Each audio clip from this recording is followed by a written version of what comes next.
People got an early start on the holiday. Yeah, they're all cooking turkeys. All right. So we are on in Ruth, Perek Dalet, and verse 7. Okay? Now let's just recap where we stand for those of us who weren't here last time. So Boaz promised Ruth that he's going to take care of her. He actually wanted to take care of her personally. He saw the potential. He saw how great she was. He saw what she can bring to the Jewish people, and he wanted to marry her and redeem her. However, there was his uncle Tov, aka Ploni Almoni, John Doe, was first in line, had a priority, has the first right to redeem. So he spoke to him. He arranged the whole scene. He arranged for him to be there. He arranged for the Beis Din to be there. He maneuvered the whole situation, and then there was the following exchange. He told him that, remember the field of Elimelech, that your brother who passed away. So a part of that field belongs to Naomi, and she's in dire straits financially, and she wants to sell. So let me tell you inside information, a secret, and you're the first to buy it. Maybe it's a good idea for you to buy it. Yes, I'll buy, no problem. And then he said, but there is a but here, a caveat, that the other part of the field belongs to Ruth. Okay, what's that? Ruth, the Moabite. And Ruth the Moabite is not selling. Now, you can't really buy half of the field. That's not part of the possibility here. Mm-hmm. So, in order to get that part of the field, you need to marry Ruth. And that was that condition was not flying. He didn't like it. Tov. He said, she's basically going to ruin she's going to ruin me. She's going to ruin my offspring. She's going to ruin my reputation. She's my nachala. I'm not. Why would she ruin it? So we spoke about it because. Yeah, I know, but she went she through would, a lot last week. Yeah, she would ruin it because he wasn't really buying that you can marry an Ammonite, okay, and then his children are going to have a problem. Mm-hmm. If not in this generation, the next generation, the Beis Din is going to wake up in the morning and says, "Oh no, you're not allowed to do it," and he's going to start holding the kids' bag. So basically, That was the rabbi. His class is canceled. his class is canceled. Correct. Oh, yeah. I could yes. have told you. If he told me that earlier. I thought Yes. everybody knew. Yeah. Was it an email? He's got a cold. Yeah. Oh, but when the email went out, It said he's not having it. All right. So the story. So then Tov changed his mind and says, "No, I really do not want to marry her. You go ahead and do it." Now, that's where we left off. This is where the story. This is where we're at right now, and we are about to read a sentence which is an introduction to the action. Now, the action is in Pasuk Chet, which the Goel will say, "Vayomer HaGoel leBoaz," the Redeemer, his uncle, said, "You go ahead and this first right of redeeming turned into a first right of refusal." He said, "I'm not interested. You go ahead. You should go and purchase that right to marry that woman, and therefore she will come with that field, and you will be able to also purchase the other part of the field that belonged to her mother-in-law, and everything will be fine." So that is what the end result was. But then there is an introduction. The introduction is the pasuk that we are going to learn today. וזאת לפנים בישראל. That what used to be the custom amongst the Jewish people. What is the custom? It says lefanim. He said, had it said milfanim, from then till now, it means that it's an ancient custom that's still in effect right now. It doesn't say milfanim, it says lefanim, which means that there is, we have a young participant. Very good.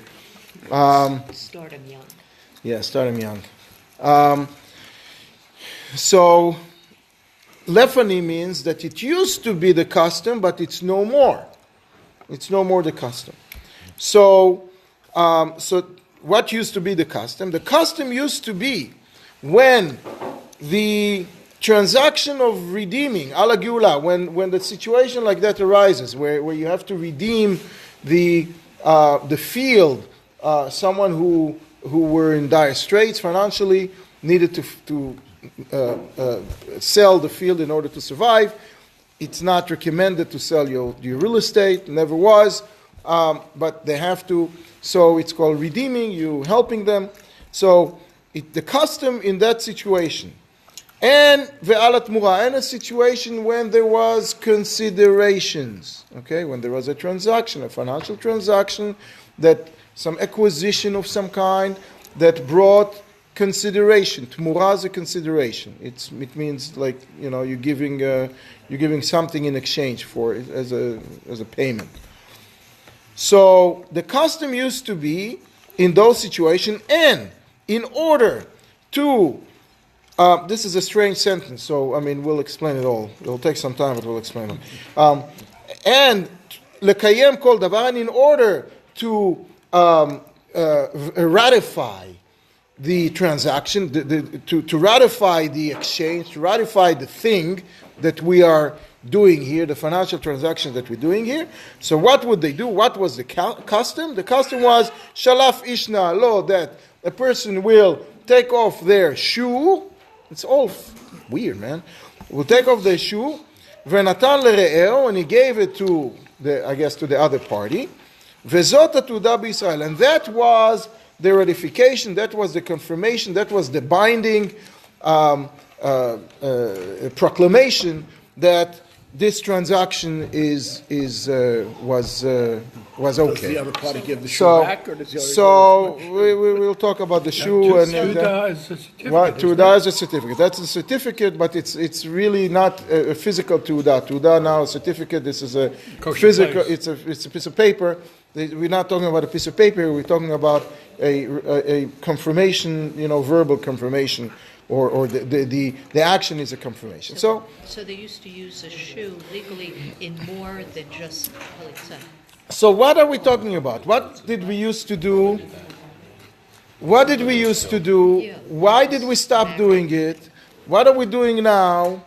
This is all very confusing. And why is it brought here? What does he want to do? Why is it here? What are we saying here? So it's like chalitza.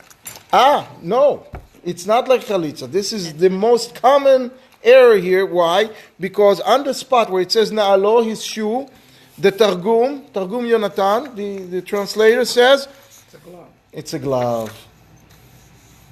Okay, so it's not here.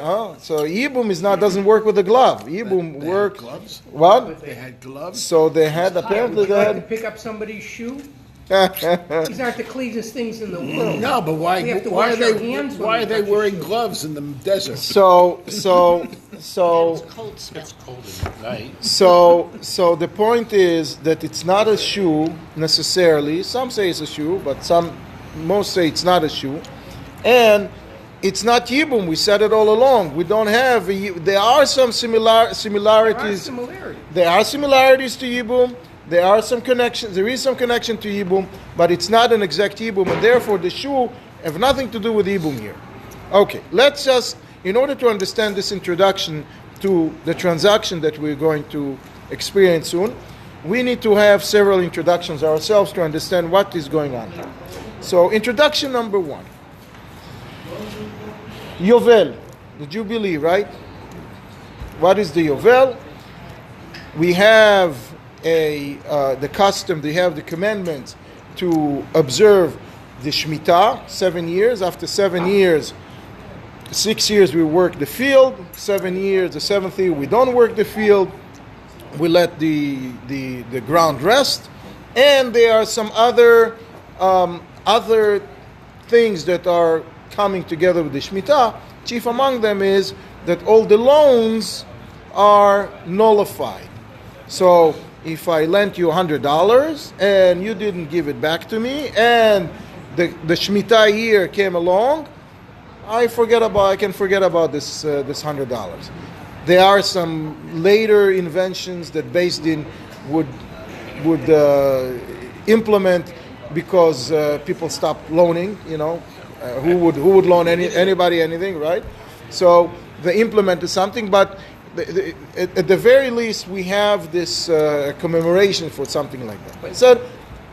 But primarily it was that property reverted to the original owner. Not in the Shemitah. Not in the Shemitah. After 7, this is Shemitah. Right. After 7 Shemitot, we had a super Shemitah. A super Shemitah, that's the Yovel, that's the Jubilee. On the 50th year, we had other things, other mitzvot, much more. It was much more rare, obviously, and therefore much more special.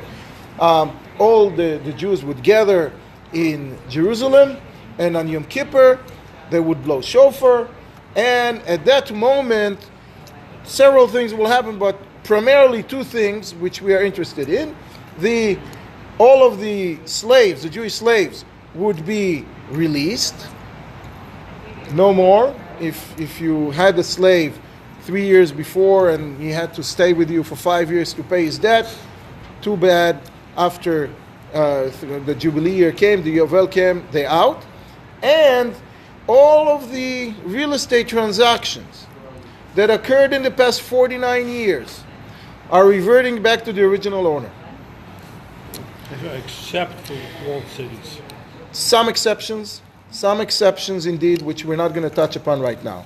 There are some exceptions, there are a lot of details in it, but the majority of the transactions would be reversed. So why would somebody enter into a bargain? So when someone because they would just discount it. Okay?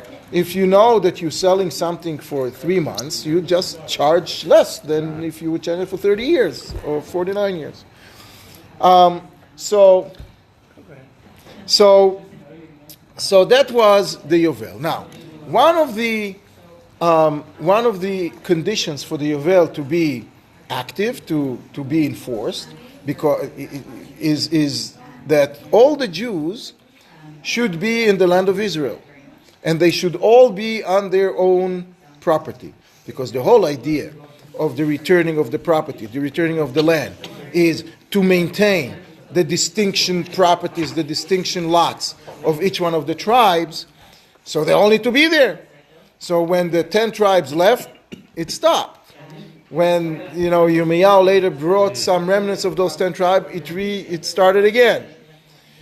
There were a total of, from the time the Jews came to the land of Israel, there were a total of 17 Shemitot until the end of the destruction. What?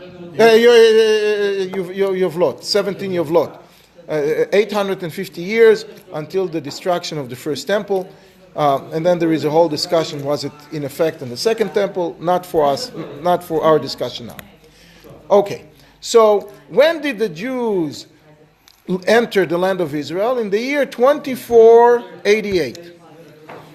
That was the year that we came across the Jordan River. Now, we were on their land, but we didn't have our plot. We didn't have our individual land. We were in the land of Israel, but just in a corner there.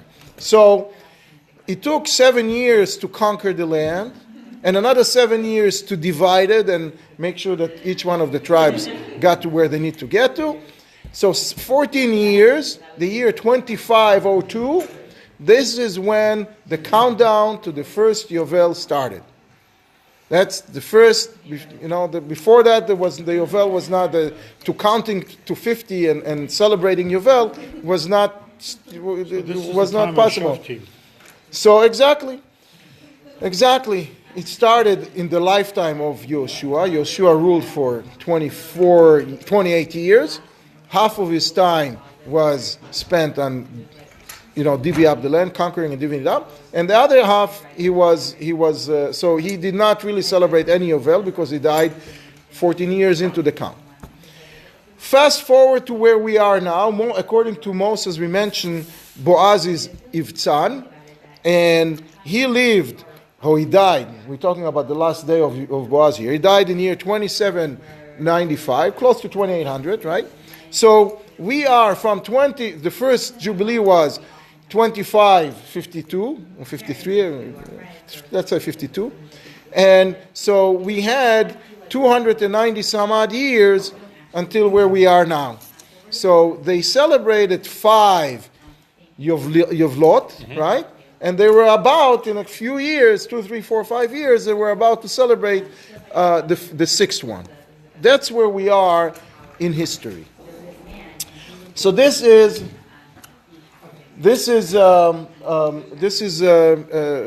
number 1 introduction. Introduction number 2.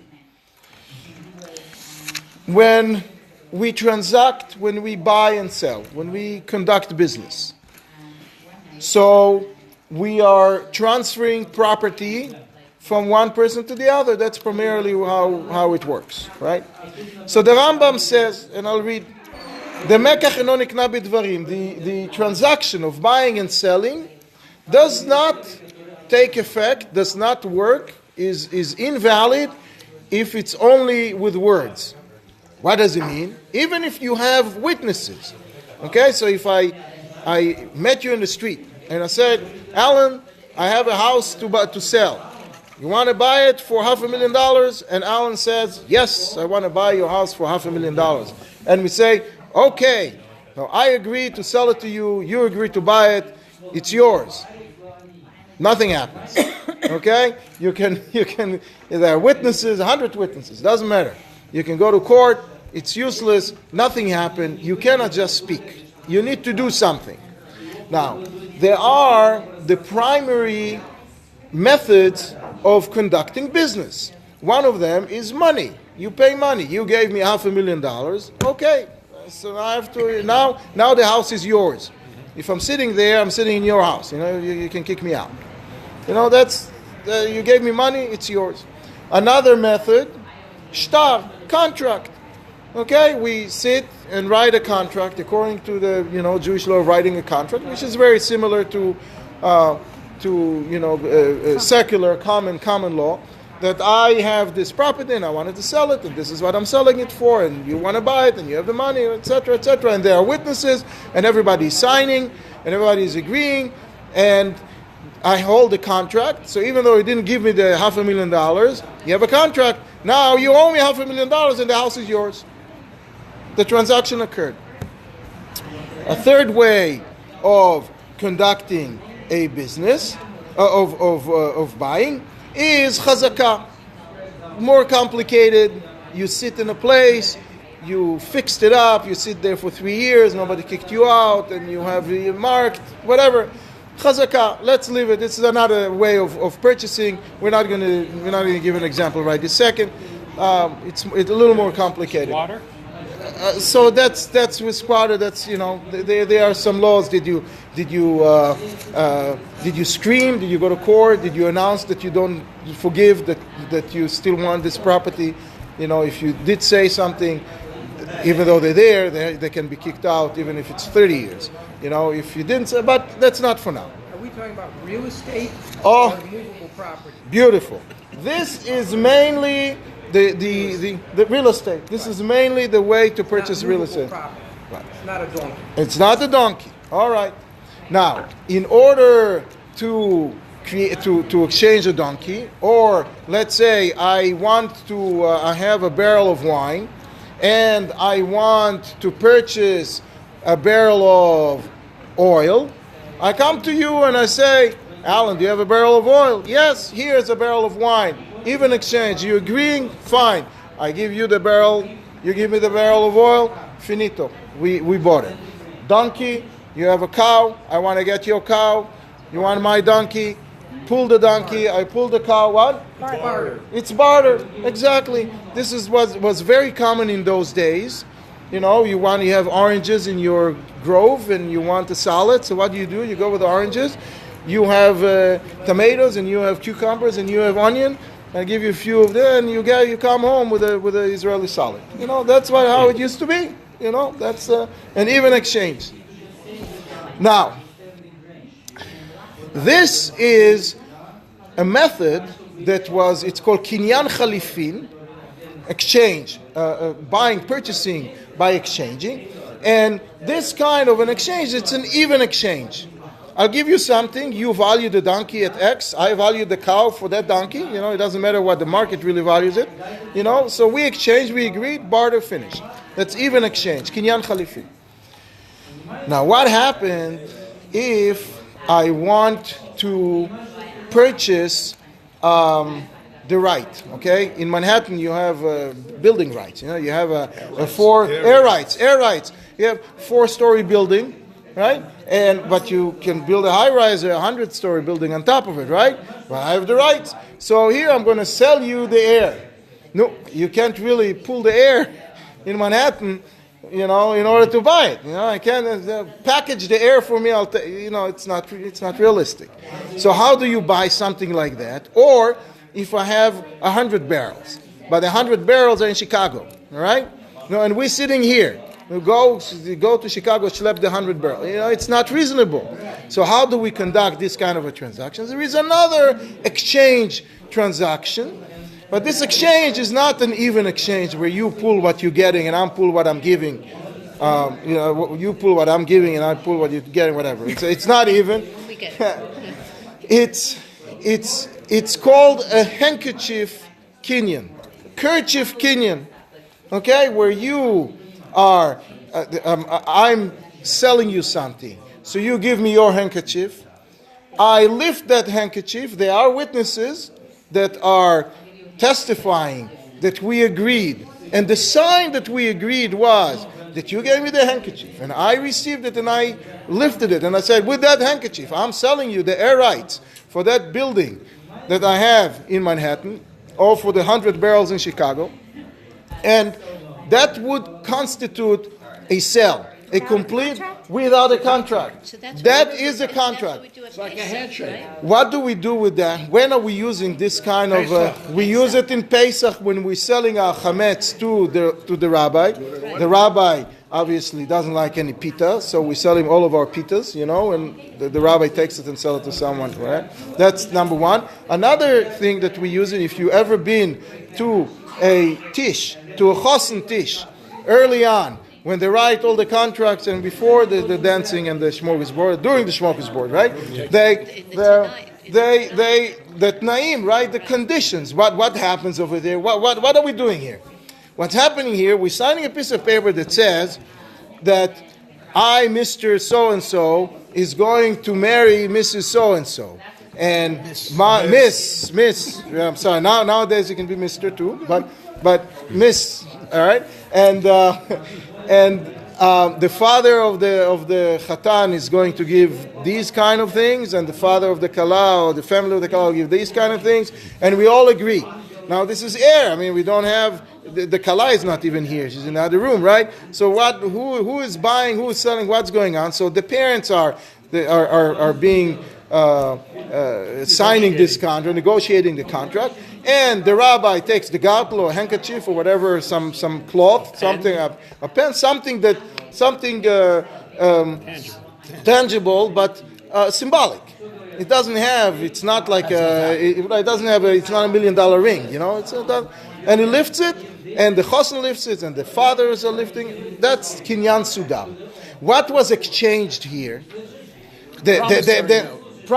The pen goes back to the original owner afterwards, right? The handkerchief, the person doesn't walk home with one shoe, right? They take the garter, they take it back, right? What happens here? There was a revelation of the minds, there was a meeting of the minds, and there was a revelation, a declaration, ratification of the meeting of the minds that we are all ready to do this transaction. We are stating what the transaction is, and that is all that needs to take place. When we don't have to break anything. 1 second, we'll get to the breaking of the plate in a second. We'll get to the breaking of the plate in a second. That's it. Yeah. No. We'll get to the breaking of the plate in a second. You will see. That's also related here. Good point. Thank you. Nowadays, we also sign a contract just, to add value, but we don't, it's enough to do that's the Kinyan. It's called Kinyan Sudar. Okay. That is another introduction. Another third introduction. This whole buying and selling thing, or exchanging, transacting, acquiring, the means to do it, also works with a gift. You have a birthday. Happy birthday, Alan. I want to give you a book. All right? I hand you a book. You pull the book, and you got the book. But what happens if you don't? If I don't have the book here, the book is sitting in my office. Said, Alan, I want to give you that book. So, okay, you want to give me the book. So, but I want to give it to you now. So, we exchange it now. But I don't have it. So I give you the pen or the handkerchief, the kerchief. You lift it, and now you got this gift from me. It's yours. Even though it's sitting in my office, it's yours. There is an exception to that. Matana al menat leachzir. A gift in order to get back. This is not one of those, you get a phone call. You won, just give me a credit card so I can ship it to you, and they charge $2,000 for something that's worth, Social Security number, it's charge you $2,000 for something worth $10, right? I'm not talking about that. Matanal venat leachzir, it's a construct in Judaism, in Jewish law, that allows you to give a gift, and when you give the gift, this is fully and totally yours. I'm not lending it to you. You're not borrowing something from me. You are getting a gift, a total gift, and it's yours, but I give it to you in order to get it back. When do we use this? We use it primarily in Sukkot. Okay? The law in Sukkot is that we have to shake the Daled Minim, the four kinds, right? The Trog and Lulav. And it says in the Torah that it needs to be ours. Kach lecha, that it needs to be mine. My lulav, the lulav that I shake needs to be mine. Came sundown, there was a storm, I couldn't get my lulav. I come home, I don't have a lulav, I can't drive now, I can't buy, what do? I don't have a lulav in esrog. So this matanal venat leachzir, a gift in order to get it back, works here. I go to my friend who does have the Daled Minim, and I tell him, can you help me? He said, no problem. Here is my Daled Minim as a matana to you, but there is a day too. I can't give it to you forever. I'll give it to you as a total matana, but I want it back. Now, when you hold it for the few moments that you hold and shake the lulav, it's totally yours. That's how come you yoytze. Otherwise, it's not going to be legitimate mitzvah. You didn't fulfill the mitzvah. So matanal venat leachzir is something that it's a construct in Jewish law. However, we cannot give matanal venat leachzir with a handkerchief. With a handkerchief, kinyan of handkerchief, an exchange of handkerchief. This kind of revelation doesn't work with a kerchief, with kinyan sudar. So, usually when you do the Daled Minim, you come to me, or I come to you, and we meet, and I have the Daled Minim with me, and I give it to you, and then you do the mitzvah, and you give it back to me. But what if the lulav is at home? Okay, and I say, here, I'll give you the keys. Go. And shake it. I don't give it to you. So let's now exchange. We'll do it with a kerchief. You can't do it if it's a matanal venat leachzir. If it's a gift in order to come back, you can't do it offline. You have to do it with the real thing. That is introduction number 3 or 4. Lost count.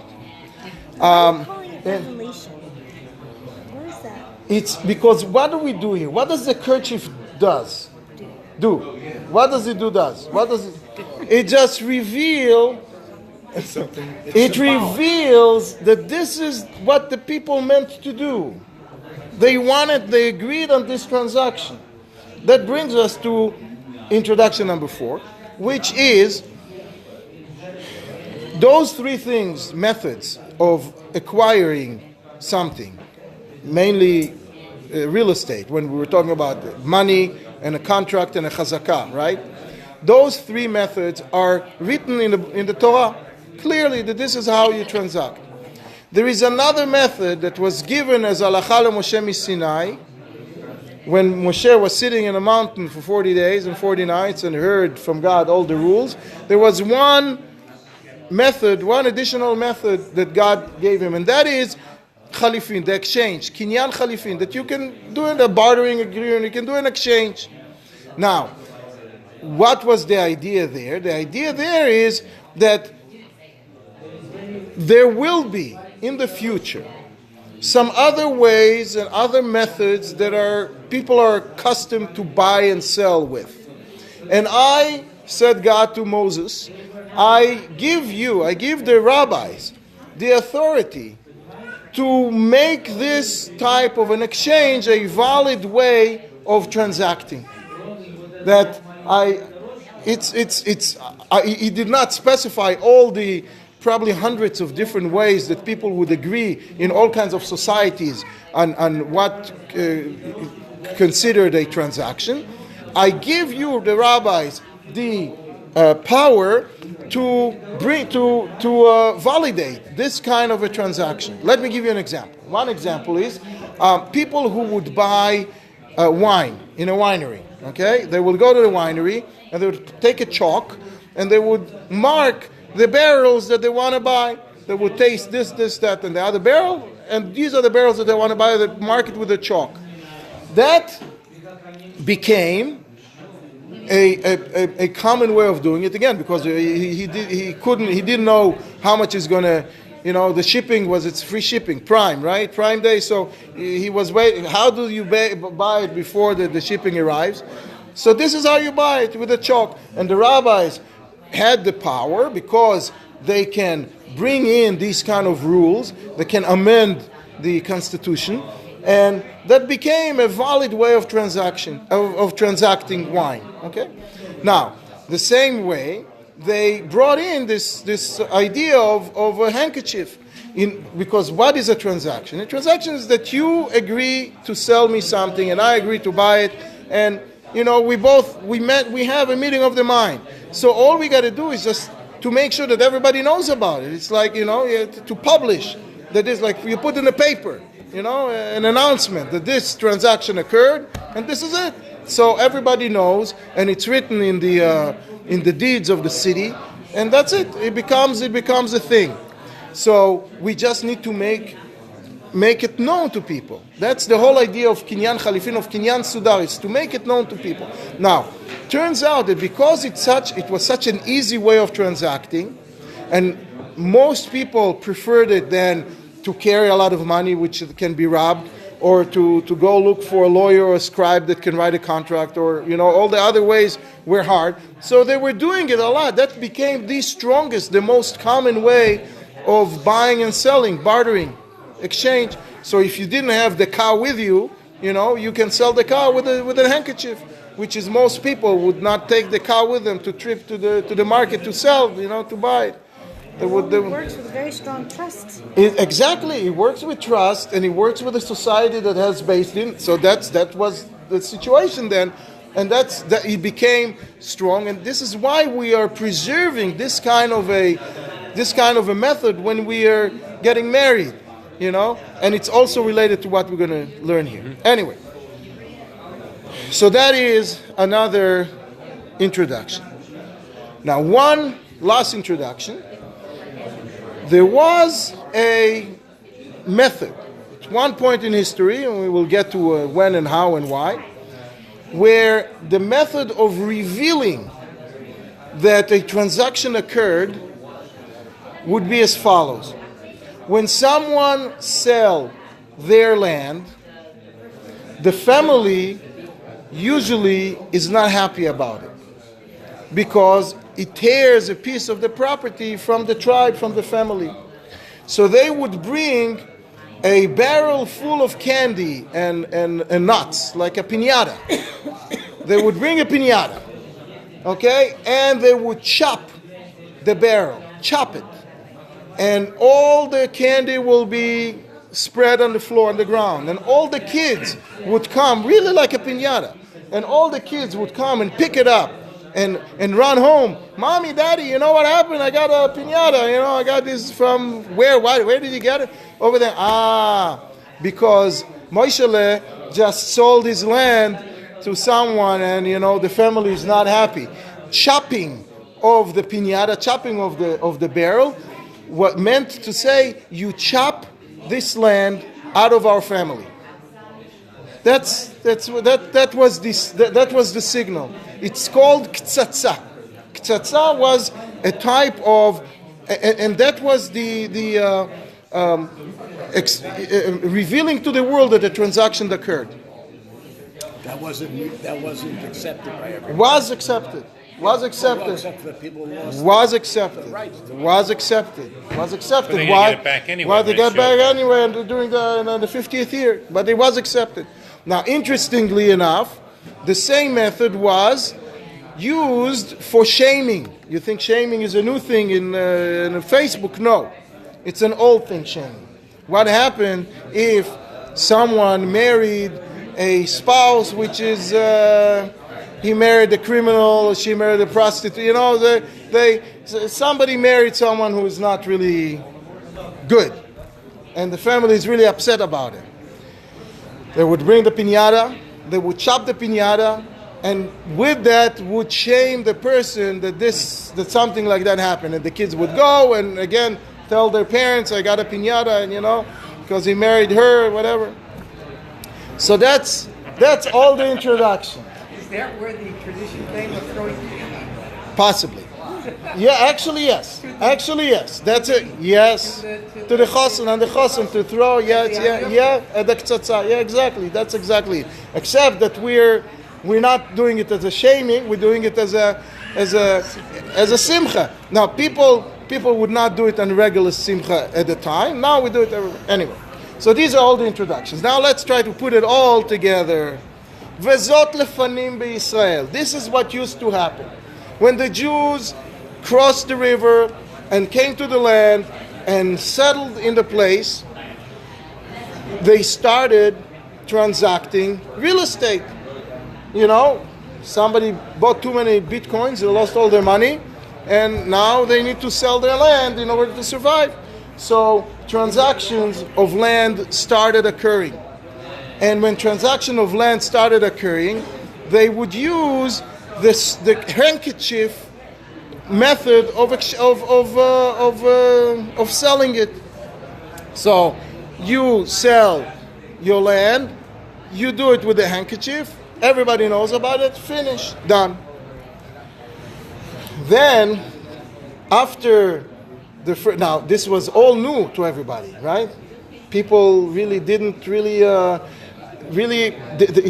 nobody ever celebrated a jubilee, a yovel before. It was all new. And people didn't know exactly how it's going to work or what's going to happen, and they not necessarily knew the halachot. They just used it. Then come the jubilee, come the yovel, and the land goes back. The land goes back, and then the flag, the red flag goes up.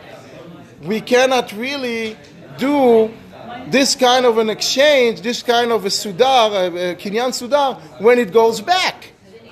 Right? We said we can give you a gift, that's one thing, but if it's matanal menat leachzir, you can. If it goes back, you cannot, you need something stronger, because otherwise it will diminish the value of the kinyan sudar. Here we made a kinyan and then it goes back. It's like as if the kinyan sudar is meaningless because it's just a shmate. So in order not to cheapen that, you can't do it with that. You have to do it some other way. So then they said, okay, we cannot, after the first Jubilee, the first Yovel, the Jews said, the rabbi said, you cannot buy it anymore, land. You cannot buy land anymore with a handkerchief. We'll do it with a piñata. Let's do it with a piñata. That's a better way. Everybody's happy, even though it's not such a happy occasion because one person got into financial, situation. So they started doing with the tzatza, with the piñata. All right? And that's how transactions for land would be conducted for the next 200 years. For the next 4 jubilees. Until now. Now, what happened now? Boaz was ready to buy the right to marry Ruth, right? And to get the land with it. And so they were ready to bring the piñata, right? But the problem is, if you're going to bring the piñata and you're going to announce that this land was torn from Naomi and Ruth and was was sent to Boaz, that's one. Some people will look at it that way, but other people will look at it as he married someone he shouldn't have married. He married someone who's not, That's why they cracked the barrel of the piñata, the tzatza. They cracked the barrel of candy because he was not supposed to marry that woman. Because you're not. So so they will translate it as shameful rather than as a transaction of the land. So Boaz was smarter than all of that and said, no, you can't do that. Sorry. The rule is that you can marry a Moabite and you can marry I can marry that woman. And if you knew how great that person is, you knew that she is really at a higher level, and they will answer later. They will agree with him. So she is a special person, and I cannot have a piñata in that wedding. That's not. So let's bring back the old way of purchasing the land. I will purchase the land with a handkerchief, with a kerchief, kinyan sudah. Now the question is, how can you do it? It's going back. This is where this whole ruling is very similar to Yibum. What is the whole idea of Yibum? The idea of Yibum is that one brother married a woman. They didn't have children. He died without children. So now he's left. His name is gone. No kadishul. So in order to retain the name of the deceased among the people of Israel, the brother takes the wife married a wife, and she brings with her all the property as well. All right, and God willing, will have children, and that child will be called after the deceased brother, and everybody, and the brother is not going to be disappearing from the land of Israel. So 1 second. This kind of transaction during Yibum does not go back during Jubilee, does not go back on Yovel. If somebody married a woman and the land came with her during the Yovel, it does not go back. So it's okay to transact this kind of a transaction with a handkerchief, with a kerchief. Yes, I'm sorry. Yeah, so the offspring of the widow who marries her brother-in-law, the father of the boy is considered the deceased? No. The father of the boy is the father of the boy. The name is not removed, which means the rabbi says that the neshama. Yitzchak ben Avram or Yitzchak ben? No, Yitzchak ben. It's the real father, not the deceased father. It's the real father. The father is the real father, the biological father. The brother is the godfather. Is the spiritual father. He's the spirit, the neshama of the deceased. They say the rabbis go into the child. So he's not forgotten. Many times they would call that son after the name, so if the deceased was Moshe, they would call the son Moshe. It's going to be Moshe ben Avram, not Moshe ben Moshe, Anyway. And you could have more than one wife at this time, right? property go back in the Yovel is because it's in the same tribe. Because his brother. No, but he would go. He would go to the original owner. But it's But if it's That's two a good brothers, point. and one Stays in the same dies, family. right. it stays in the same family, stays in the same tribe. Right, but it's the Yovel is not just tribes, it's also families, and it's also any transaction would go to the Yorshim, and if the official inherit the heir of that person is the father. The father of the person is the heir if there are no brothers that marrying and taking it. So the father gets it. He doesn't have kids, obviously, so the kids cannot get it. So the father gets it. The brother will only get it if he marries the woman, the wife, the widow. But it wouldn't go. Who's it going to go back to? Father.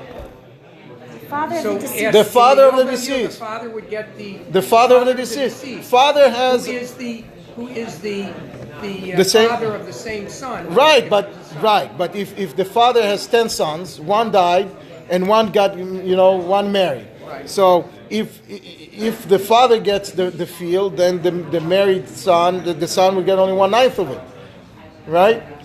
Otherwise, it will get everything. So, yeah. You could have more than one wife at this time. At that time, you can have more than one wife. This guy was already married, he could still... Yes, correct. Now, so this is the whole discussion here. The discussion here is to set the record straight as to how you're allowed to buy and sell, to bring back this very good method of selling kinyan sudar that was used to be used in Israel until the first Yovel and was taken out of circulation for the wrong reasons. We can use it for redeeming. We can use it for exchanging land. This is why when we marry each other during that naim, we use that kinyan in order to commemorate that. So when we have the off roof, we throw candies in order to commemorate the ktsatsa. But the ktsatsa is before, the piñata is before. It's not during, because that was taken away. That's what's taken off the table. Now, the whole idea of the shoe have nothing to do with Yibum. It's because it's similar to Yibum, it says shoe, but so those who say shoe explain it as follows. In those days, people did not walk around with handkerchiefs. They walked with a shirt and a pair of pants and shoes. The first two they can't take off when they transact in the market. They're going to get arrested. So they take off the shoe, and that's what was able to. So the later, shoe was a handkerchief. So the shoe was the handkerchief, was like the pen or the handkerchief or the gargle or whatever that is. Now, the Targum is saying that it was. Well, the Targum is saying that it was a glove, and that is the origin of when you do a deal, you shake a hand. It says the right glove. It should be the right hand, the right glove, in order to signify that this is the right, the correct, and acceptable way of exchanging this property, whatever that property is. I thought that was to show that you had nothing in your hand, a weapon or anything. Maybe that. All right, but it's in Judaism. I think that's the reason for it. Anyway, so this is the introduction, and from this ruling, it's mentioned in the Gemara. We learn about this whole idea of this exchange, and they say that because it says that it used to be, it's actually a biblical obligation, a biblical method of transacting, even though it's not written in the Torah, explicitly. It's still considered, according to some. Some say it's midarabanan. It doesn't matter. Anyway, so Vayomer HaGoel, and we'll finish because we go over the time. Vayomer HaGoel leBoaz, Kne lecha vayishlof na'alo. So the Goel is telling him, you should buy it, and vayishlof na'alo. Now, it doesn't say who took off the shoe, and that's where the disagreement amongst the rabbis. Who needs to produce the handkerchief or the key or the pen or whatever that is? Is it the buyer or the seller? It matters. Most people say that because it needs to show that you get something for it, the buyer should get it. And some people say the opposite. Because this is not worth much, it should be the seller who producing it, because it's just in order to ratify it. So the disagreements in any way, what we do now is, the rabbi brings it, and he gives it as a. Yeah, but actually Boaz and Aloni Peloni, Tov, whatever his name was, they didn't make this transaction. They made the transaction. He gave him the right to marry Ruth, and the right to take the land of Ruth, and the right to take and the right to take the land, to buy the land of Naomi. He wasn't selling him the land of Naomi because it belongs to Naomi, but the air right, to do the transaction. But that's he what called it the transaction. He called it right. Anyway.